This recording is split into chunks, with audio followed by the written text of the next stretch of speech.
warahmatullahi wabarakatuh. Bismillah, alhamdulillah, wassalatu wassalamu ala rasulillah, la hawla wa la quwwata illa billah, amma ba'd. Puji syukur kepada Allah atas semua karunia limpahan nikmatnya.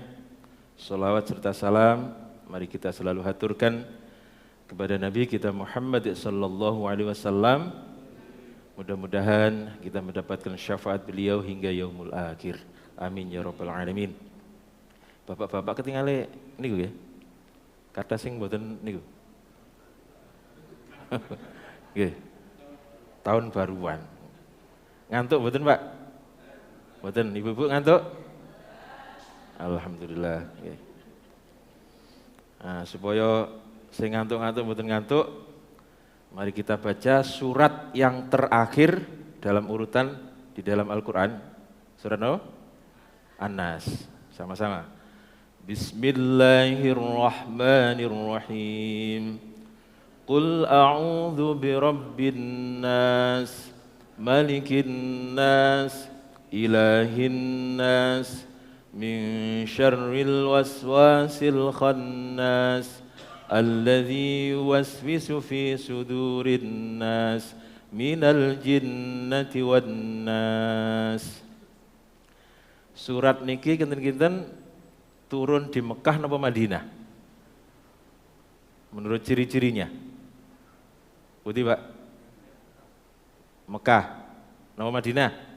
Ibu-ibu Mekah napa Madinah, Bu? Putih. Pendek Mekah. Nah, ini jawaban cerdas nih, Bang. Jadi surat-surat yang pendek itu rata-rata turun di Mekah. Kemudian apa malih ciri-ciri nih? Kalau diawali dengan ya ayuhan nas, okay, itu Mekah. Kalau ya ayyuhalladzina amanu itu Madinah. Okay? Jadi salah satu ciri surat itu turun di Mekah atau Madinah adalah kalau surat itu pendek-pendek. Nah, ini rata-rata turun di Mekah. Baik, hari ini saya akan menyampaikan materi tentang bagaimana cara Allah mengenalkan dirinya kepada manusia. Jadi rodok santai karena hari ini hari libur. Mboten bahas perang, Bu nggih. Tegang lho perang, santai. Mungkin nanti rodok panjang mboten apa nggih? Baik. Jadi Allah memperkenalkan dirinya yang pertama adalah dengan kata-kata Rabbun. Qul a'udzu birabbin nas. Loh, Rabbun apa Rabbi? Rabbun apa Rabbi, Pak? Awalnya Rabbun, Pak, nggih. Karena ada tambahan huruf ba di depannya, birabbi nggih. Jenengan eling-eling. Kalau di Quran ada tambahan ba di depannya, itu pasti terakhirnya kasroh, yang disebut dengan jer, jer. Birabbi, bukan birabbu atau birabba, birabbi. Jadi awalnya Rabbun, karena ketemu ba, birabbi binnas. Terus fathah ini teng pundi kok hilang? Asalnya Rabbun menjadi Rabbi, tennya hilang. Karena di depannya ada mudhofun ilaih namanya, birabbin nas, Tuhannya manusia. Rabbun itu apa? Tuhan, nggih. Tapi arti awalnya apa? Pemelihara. Kalau di surat Al-Fatihah itu, Pak, nggih, jenengan sumerep lagu senandung Al-Fatihah. Dengan menyebut namamu ya Allah, yang maha pengasih penyayang, segala puji bagimu ya Allah, pemelihara seluruh alam raya. Rabbil alamin, pemelihara seluruh alam raya. Jadi Allah memperkenalkan dirinya kepada manusia dengan kalimat Rabbun, pemelihara. Masya Allah. Yang mengurusi, yang melayani, sing ngopeni panjenengan. Nah itu Rabbun, pemelihara. Masya Allah, ini Allah bagi. Jadi Allah itu yang memelihara panjenengan, yang ngurusi, yang ngopeni, yang melayani, itu Allah. Nah kita hidup di dunia ini keinginan sinten Pak? Bapak Ibu jenengan? Napa jenengan kiambak? Mboten sinten? Allah Pak nggih. Bapak Ibu kita ini kan cuma dolenan mawon Pak. Damel proposal nggih. Terus diberi oleh Allah. Jadi yang menginginkan kita hidup di dunia ini adalah Allah Subhanahu wa taala. Nah, kalau jenengan diundang orang, kira-kira sing nyukupi niku panjenengan apa yang ngundang? Yang ngundang, Pak. Nggih. Ana acara berkatan apa sing nyukupi nggih sing ngundang. Mboten sing diundang kenging beto konsumsi ki mbak mboten. Nah, kita ini diundang Allah di dunia. Maka Allah lah yang mencukupi kita semuanya. Masya Allah. Nah, sekali lagi karena kita diundang Allah, maka Allah yang mencukupi, yang melayani, yang meladeni, yang memelihara dan lain sebagainya. Itu semuanya Allah. Ngeten niki wonten sing niku, wonten sing protes ngeten niki. Oh, nek meneng tok ya gak mangan nggih. Ya kerja, masuk walaupun dicukupi lek meneng tok ya gak mangan. Nah, sekarang coba jangan buktikan, Pak. Bukan sekarang nanti, sekarang kok lak buyar. Jenengan meneng teng prapatan. Meneng tok teng prapatan sedina. Kula ana sing ngeteri sego. Jenengan mboten percaya, coba mangke. Meneng tok teng prapatan, mboten usah kerja. Kula ana sing ngeteri jajan. Minimal kula mangke sing ngeteri, sing ngongkon kula Pak. Masya Allah. Okay. Bahkan ada orang yang sudah berbulan-bulan Pak sakit, mboten saged napa-napa. Sebelah kanan kiri ini nggih panganan tok. Nggih. Jadi sekali lagi kita ini yang mengurusi darah Allah, yang mencukupi Allah Pak. Nggih. Bagaimana cara Allah melalui siapa? Yaitu urusan Allah. Masya Allah. Nggih. Nah, Allah merawat manusia itu tidak main-main, Pak. Allah merawat manusia itu tidak main-main. Coba mulai dari cetakannya sudah berbeda-beda. Nanti yang lek ndamel patung wonten 1000 ngoten kan paling cetakannya setunggal. Nek padha nggih. Tetapi Allah ini membuat manusia ini walaupun ketane mirip-mirip, Pak nggih. Tapi tidak mirip plus. Mboten mirip jebles mboten. Titik-titik wonten bedane. Nah, sing namine irung niku Pak nggih. Wonten sing pesek, wonten sing banggir ini kan beda paling beda pinten Pak. Paling mboten sak senti Pak nggih. Pun beda nggih. Nggih. Mirip-mirip Pak. Masya Allah nggih. Minimal napa niki Pak? Sidik jari Pak. Jadi sidik jari ini tidak ada satupun manusia di dunia yang sama. Masya Allah. Berarti cetakan ini kiambak panjenengan niku. Mboten cetakan satu dibuat 10 orang ndak. Ngoten nggih? Walaupun saudara kembar, cetakannya beda. Masya Allah nggih. Jadi jenengan misalnya umroh ngoten nggih. Umroh bareng bojo, terus bojo jenengan nyelip. Padahal kelambine niki padha, Pak. Tapi jenengan tasik nenger bojo jenengan. Nggih. Coba nek sing ngucul wedhus, Pak. Jenengan punya wedhus 5, ucul setunggal. Katut tiyang sing gadah wedhuse 1.700 ngoten mawon wis. Angel Pak goleki Pak nggih. Angel nggih. Hampir bisa dipastikan tidak ketemu. Tetapi kalau manusia, Pak, nggih. Walaupun ucul dengan 1 juta manusia, terus dikongkon milih, ini endi sing bojone sampean iki? Ketemu Pak nggih. Masya Allah. Itu adalah salah satu keistimewaan bagaimana cara Allah menciptakan manusia. Masya Allah, mirip-mirip tapi mboten persis. Lah nek persis lah bahaya Pak nggih.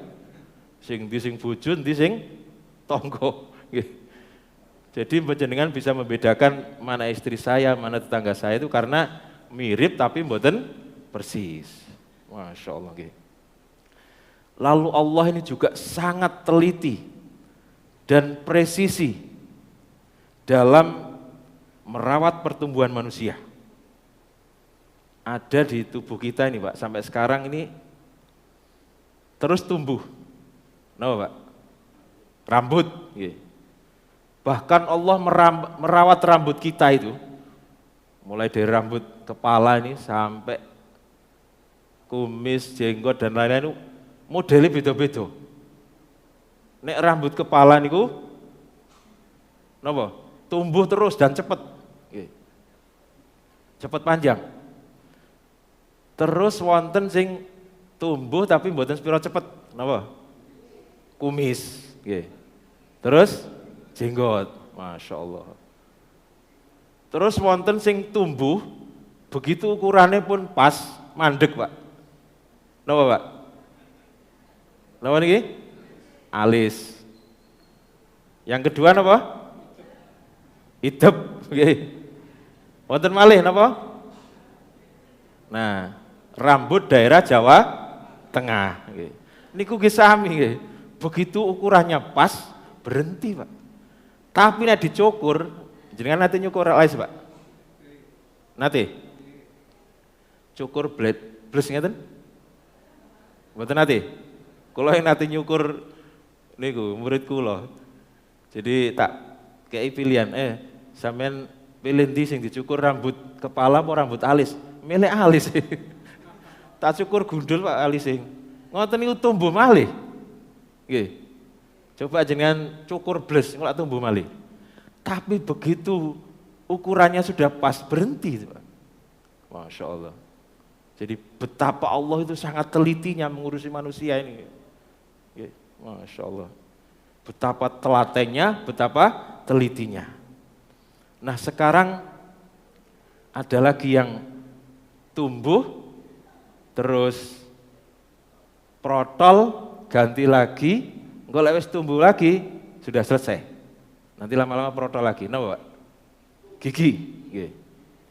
Masya Allah, bagaimana cara Allah merawat gigi kita mulai dari kecil Pak.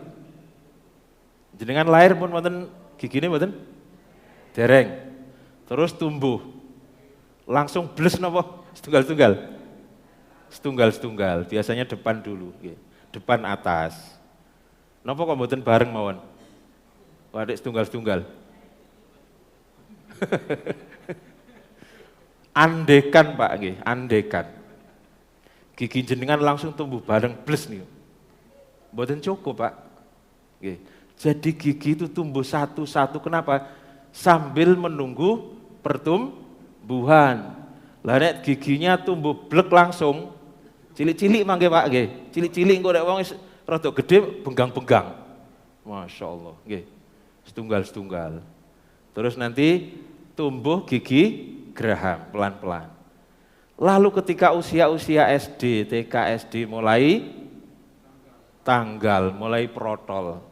Satu-satu no bareng? Satu-satu lagi Pak nggih. Kenapa jawabannya? Sebab kalau semua bareng, nggih mangane repot, yang kedua mboten cukup. Jadi gigi satu tanggal, kemudian ketika tumbuh pertama itu ketoke gowedi Pak. Ketoke gowedi kita.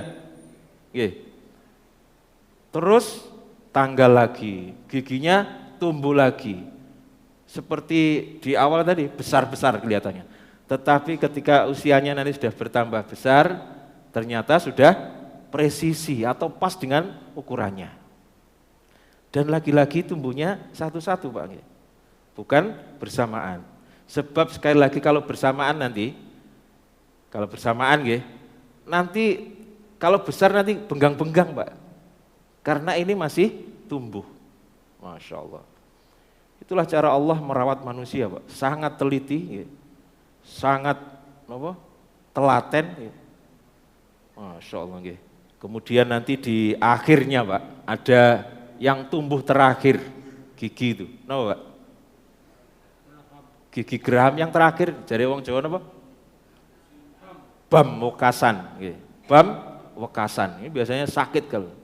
Itu pun tumbuhnya yang terakhir. Nunggu usia dewasa. Jadi masih ada sisa di sini. Masya Allah. Itulah sekali lagi cara Allah merawat, ngurusi, ya. Terus melayani manusia. Jadi kan nanti mikir ngoten mboten. Nggih, mungkin wonten tapi jarang, Pak nggih. Masya Allah. Andai kan kita ini dibiarkan itu, Pak. Wah, dadi apa kita?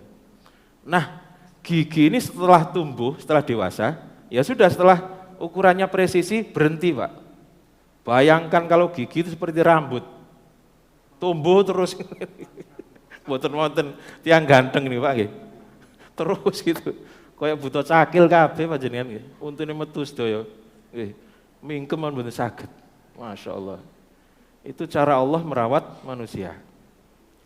Jadi setelah itu, Pak, gigi itu, setelah mencapai puncaknya maka nanti akan menurun lagi.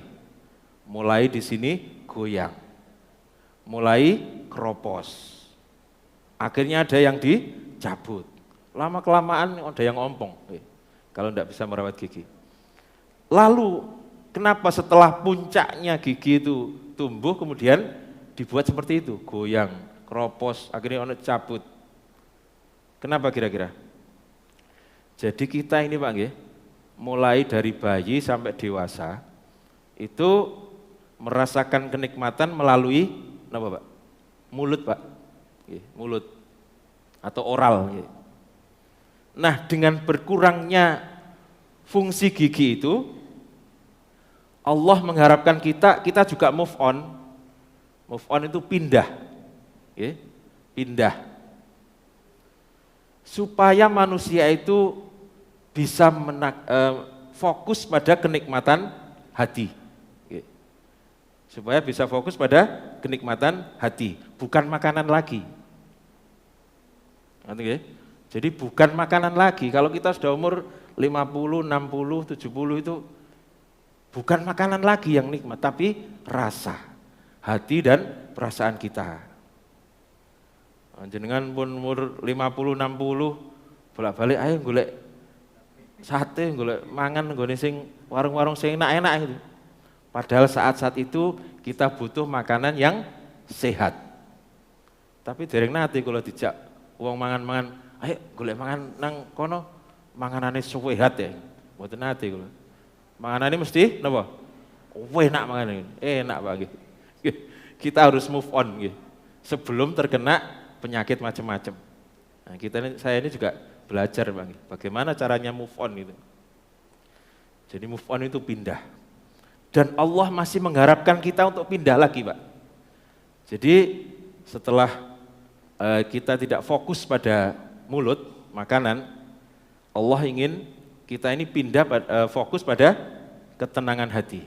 Setelah itu Allah ingin juga kita pindah untuk bisa membayangkan bagaimana kenikmatan setelah meninggal. Gitu, Pak. Ojo umur 80 njaluk nukokno gule ae. Sudah pindah, Pak. Jadi yang terakhir nanti persiapan kita sebelum meninggal nanti, kita sudah bisa membayangkan bagaimana kenikmatan surga. Sehingga kita sudah fokus pada kehidupan surga. Itu maksudnya, Masya Allah, dan itu bertahap, Pak. Bertahap. Lalu bagaimana Allah mengatur cairan yang ada di tubuh kita ini? Mulai dari mata, kemarin disampaikan Prof. Ali. Mulai dari mata. Mata ini ada cairannya, Pak. Kalau kebanyakan, kalau misalnya Prof. Ali? Belen, belen, Pak. Kalau kekurangan, mboten saged kedip. Mboten saged kedip. Buka anginnya begitu buka, karena nggak ada cairannya, mboten saged kedip. Mulut juga demikian, ada cairannya juga. Nek katan ngiler. Ngiler Pak. Jenengan kok kelenjar ludahe kok metu terus ngiler. Kekurangan mboten saged mingkem mangke mangap. Makanya jenengan ojo guyang-guyang untune garing gak iso mingkem. Masya Allah. Belum lagi cairan-cairan yang lain, Pak. Bagaimana Allah mengatur cairan yang ada di paru-paru, yang ada di jantung, yang ada di limpo dan lain-lain. Itu semuanya Allah yang mengatur. Jadi lagi-lagi Allah itu yang mengurusi kita, yang melayani kita. Bahkan ketika kita tidur, itu Allah masih ngurusi kita. Ya. Allah masih ngurusi kita. Bayangkan andaikan Allah nggak ngurus jantung 3 menit saja, pun wassalam kita ini. Ya. Wassalam Pak. Masya Allah. Belum lagi wajah Pak. Bagaimana Allah mendesain wajah kita. Mirip tapi mboten plek. Terus wajah kita ini penuh dengan sejuta makna. Mesem ngeten mawon wonten maknae. Terus melirik ngeten wonten maknae. Nggih. Mesem rodok miring ngeten wonten maknae. Oh sinis itu nggih. Semuanya diartikan. Sinis itu nggih. Mesem kok separuh tok berarti sinis nggih. Terus nyawang kok matanya melotot itu berarti ngamuk dan seterusnya. Ini wajah ini luar biasa. Sehingga ada ilmunya tersendiri. Napa namanya Pak Semerep? Mikroekspresi namanya. Mikroekspresi. Jadi bagaimana manusia itu menampilkan wajahnya. Itu bisa bisa dicari apa yang dipikirkannya.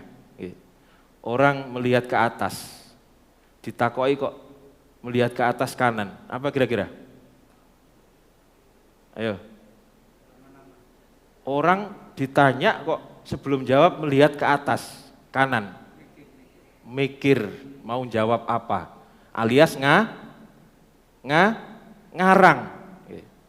Nah, jenengan mangke bisa dibuktikan kepada putra-putranya atau kepada suaminya. Pak sampean tekon ndi? Kok mikir sih delok kanan? Berarti dia mau berbohong. Ini kalau paling ilmu salah satu mikroekspresi ini Pak. Tapi kalau ada orang yang ditanya kok melihatnya ke kiri, dia sedang mengingat-ingat sesuatu. Dia sedang mengingat-ingat sesuatu. Karena ke kiri kita baca itu dari kiri ke kanan. Kalau lirikannya ke kiri maka dia sedang mengingat-ingat sesuatu. Kalau ditanya kok langsung jawab, ya itu jujur. Ya. Kalau ditanya langsung jawab, dia jujur. Kalau ditanya kok lirikannya ke kanan, maka dia sedang merencanakan jawaban yang tidak sesuai dengan kenyataannya. Dan masih banyak lagi, Pak. Kalau dia ditanya kok melihat ke bawah, apa kira-kira? Dia sedang mempertimbangkan sesuatu. Oke. Iki disampaikan apa enggak, jujur apa enggak gitu. Ada Pak seperti itu. Nah, itu ada semuanya, ada ilmunya. Betul nggih? Jadi wajah ini luar biasa. Penuh dengan ekspresi dan setiap ekspresi ada maksud dan tujuannya. Masya Allah. Lalu Allah juga melayani, mengatur kita, terus memelihara kita ketika kita sedang tidur. Ketika kita sedang tidur, Allah masih bekerja, Pak. Bagaimana Allah menumbuhkan sayur-sayuran. Semua yang kita butuhkan terus diproses oleh Allah. Bagaimana Allah menumbuhkan buah-buahan. Bagaimana Allah menumbuhkan ikan-ikan di laut, di sungai. Nah, jenengan kan kantun moro terus mancing, oleh kan ngoten, Pak. Itu yang menumbuhkan semuanya Allah, Pak. Bahkan ketika kita tidur. Inilah yang disebut dengan Rabbin Nas, Rabbun atau pemelihara manusia. Inilah Rabbil Alamin, Tuhan yang memelihara seluruh alam raya. Masya Allah. Lalu yang kedua, Pak? Yang kedua, Robbi, terus yang kedua, Malik, Malikin Nas. Malik itu penguasa atau pemilik. Jadi apapun yang ada pada diri kita ini, baik itu tangan, jantung, kaki, mulut, mata, itu semuanya adalah milik Allah. Ampun salah paham Pak, niki hakikatnya Pak nggih. Hakikatnya begitu. Semuanya milik Allah. Termasuk hal-hal yang berada di luar tubuh kita. Sepeda motor, mobil, rumah, tanah, itu semuanya adalah milik Allah. Sehingga untuk membuat sakit, jadi Allah misalnya ingin membuat sakit jantung panjenengan, tidak perlu persetujuan kita Pak. Lah itu milik Allah Pak nggih. Tidak perlu persetujuan sampean tak kayak loro gelem apa enggak. Mboten usah begitu, langsung saja nggih. Masya Allah nggih. Dan disinilah perlunya pemahaman kalimat yang sering kita baca setiap maghrib dan subuh itu Pak nggih. Raditu billahi robba wa bil islami dina wa bi Muhammadin nabiyyan wa rasulah. Kalau panjenengan sering mengucapkan begitu, terus kok tidak ridho dengan takdirnya Allah, kata Allah, malam yardo bi qadai walam yasbir ala balai falyaltamis robban siwaya. Bagi siapa saja yang tidak ridho, yang tidak rela dengan takdirku, kata Allah, maka carilah Tuhan selain saya. Masya Allah, golek Tuhan sinten Pak jenengan. Masya Allah nggih. Itulah Allah Pak nggih. Jadi kita ini tidak ada pilihan lain kecuali harus ridho dan ikhlas atas takdir yang diberikan Allah kepada kita. Dan kita harus meyakini bahwa semua takdir yang diberikan Allah kepada kita itu adalah takdir yang terbaik Pak. Cuma kita saja belum tahu sekarang. Baru nanti 10 tahun atau bahkan nanti kelak di akhirat baru kita tahu bahwa itulah takdir yang terbaik. Ada orang yang tiba-tiba dadanya dibedel Pak, tidak ada apa-apa. Ada enggak?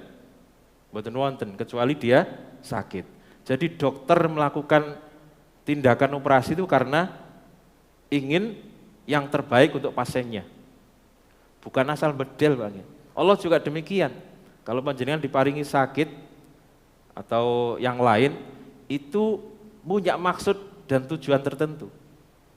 Tidak main-main Pak. Bahkan Allah ketika membuat 3 tahun yang lalu COVID itu bukan main-main. Pasti ada tujuan Allah yang terbaik.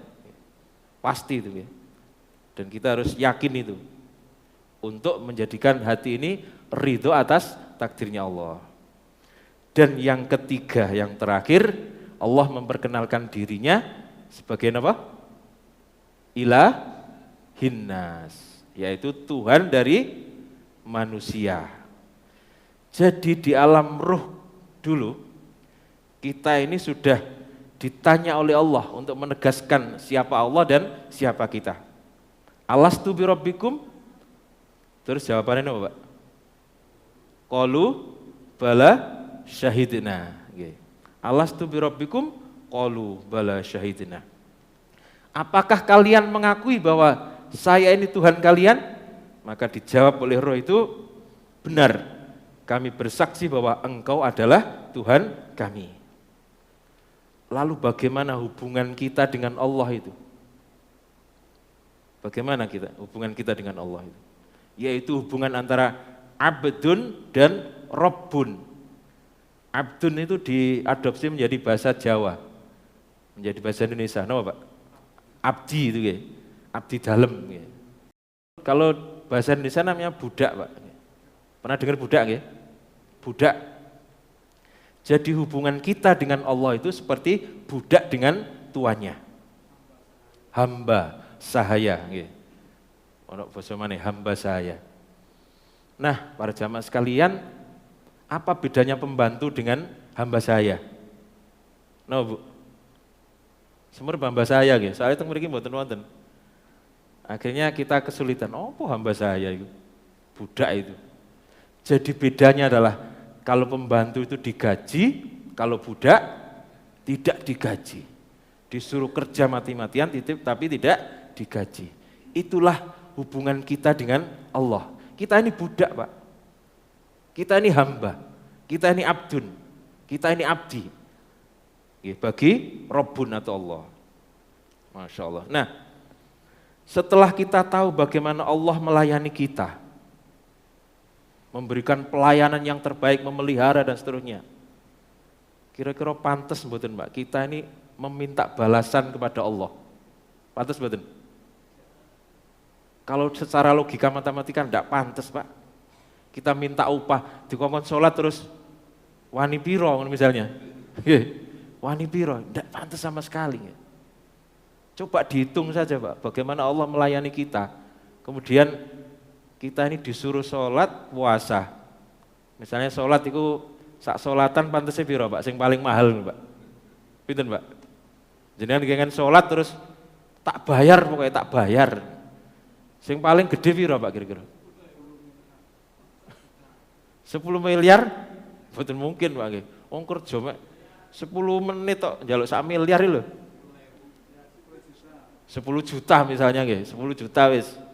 10 juta berarti dalam 1 bulan dalam 1 hari minimal nggih 50 juta. Jenengan misalnya Pak nggih suruh bayar sedaya niki. Operasi napa? Mulai dari nafas dan lain-lain, 1 hari enggak nutut Pak untuk membayar Allah itu. Walaupun jenengan minta gaji sekian gitu. Masya Allah. Lah kok berani-beraninya kita ini minta Pak nggih.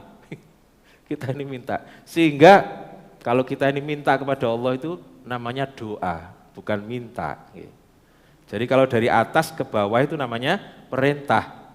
Kalau dari bawah ke atas namanya permohonan atau doa. Masya Allah. Jadi kita ini sama sekali tidak pantas. Sebab andekan manusia itu kemudian disuruh menghitung antara yang diberikan Allah kepada kita, dihitung sedaya Pak. Terus kita ini juga disuruh menghitung berapa yang kita minta upah kepada Allah, mboten nutut. Mboten nutut Pak. Apalagi ketika Allah memerintahkan kita itu masih diiming-imingi Pak. Napa diiming-imingi itu? Diiming-imingi surga Pak. Masya Allah. Jadi di Uni Emirat Arab itu ada hotel yang 1 malam itu 600 juta. 600 juta. Kira-kira panjenengan bisa nginep 1 malam di sana butuh waktu berapa tahun? Kerja kelompokno oleh 600 juta kayak nginep hotel di sana. Masya Allah, berapa tahun Pak? Lalu pertanyaan adalah, hotel itu kira-kira dengan surga bagusan mana? Yakin Pak? Surga. Masya Allah. Jadi andekan kita disuruh bekerja ribuan tahun untuk menebus kenikmatan di surga 1 hari saja, mboten cukup. Sehingga sering kita dengar bahwa kita masuk surga itu bukan karena amalan kita, tetapi karena rahmatnya Allah. Karena rahmatnya Allah. Maksudnya rahmat Allah itu seperti apa Pak? Jadi kita ini disuruh Allah nurut, nurut terus akhirnya ternyuh.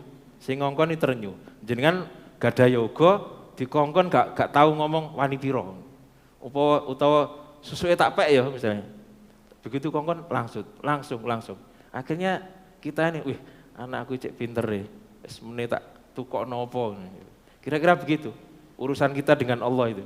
Jenengan dikongkon nurut mawon. Mangke akhirnya Allah ternyuh. Nah, ternyuh inilah disebut dengan rahmat. Kalau sudah ternyuh begini, terus kita tidak minta pun dikasih. Apalagi minta. Masya Allah. Jadi para jamaah sekalian, inilah Allah yang Maha Rahman dan Maha Rahim. Jadi yang diminta oleh Allah atas pelayanannya itu hanya satu, Pak. Yaitu kita ini disuruh tunduk dan patuh kepada Allah. Yang disebut dengan muslim.